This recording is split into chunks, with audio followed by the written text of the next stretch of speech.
જય માતાજી મિત્રો, આજે ફરી એકવાર આપ સૌની સમક્ષ ઇતિહાસની વાત લઈને પ્રસ્તુત થયો છું. મિત્રો, ગયા વિડીયોમાં આપણે મહાભારતના 9મા દિવસની વાત કરી હતી. આજે આપણે મહાભારતના 10મા દિવસની વાત કરીશું. મિત્રો, 9 દિવસના વાણા વાયા હતા, યોદ્ધાઓ લડીને થાક્યા હતા, તેમ યુદ્ધ પહેલાંના અને પછીના સેવકો પણ સેવા કરીને થાક્યા હતા. તેથી 9મા દિવસના રણ મેદાન પર પડેલા મળદા ઉપાડી શક્યા નહોતા. તેથી જમીન લોહી ભીની હોવાથી યુદ્ધ મોરચા માટે થોડા બાજુમાં સરકાયા હતા. બંને પક્ષો કોઈ વ્યૂહ ગોઠવી શક્યા નહોતા. ચિત્રસેન સામે જેકીતાન, નકુલ વિકર્ણ સામે, ઘટોત્કચ દુર્મુખ સામે, સત્યકી સામે અર્જુન, અભિમન્યુ સામે સુદક્ષિણ, દ્રુપદ સામે અશ્વત્થામા, યુધિષ્ઠિર સામે આચાર્ય હતા, શિખંડી દુશાસન સામે ગોઠવ્યા હતા. આજે અર્જુન ભારે નિરાશ થઈ ગયો હતો. તેને અમંગળના એંધાણ વર્તાતા હતા. સૂર્યોદય થતાં બધાએ પ્રાર્થના કરવા લાગ્યા.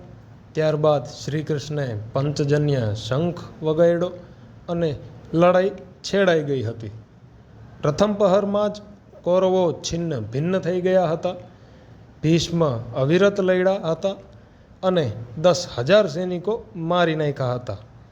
કૌરવોએ નક્કી કર્યા પ્રમાણે અર્જુનને દૂર કરવા વિદેહ, કલિંગ, દાસારિક, નિષાદ, બાલહિદ્રઢ, પ્રતિરથ, માલવ, અભિસાર, શૂરસેન, શિબી, વસાણી, શાલ્ય, શૂર, ત્રિગર્ત, અંબષ્ઠ, કેકય અને એ બધા રાજના રાજાઓ તથા તેમનું સૈન્ય અર્જુન અને તેના રાક્ષસો ઉપર તૂટી પડ્યું હતું.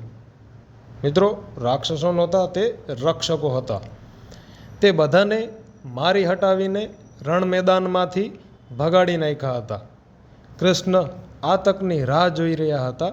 તેથી કૃષ્ણે કહ્યું કે શિખંડીને આગળ રાખીને અર્જુન તથા પાંડવો ભીષ્મ સામે આવી ગયા હતા.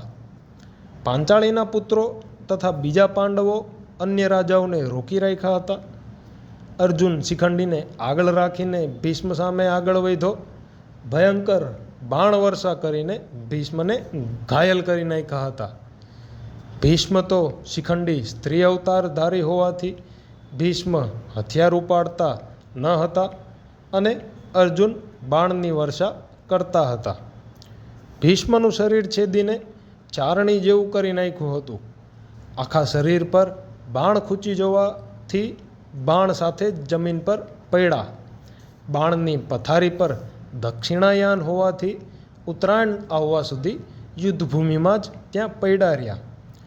જ્યાં પડ્યા રહ્યા હતા ત્યાં રક્ષણ દિવાલ બાંધી દેવામાં આવી હતી અને ચોકીદાર મૂકવામાં આવ્યા હતા.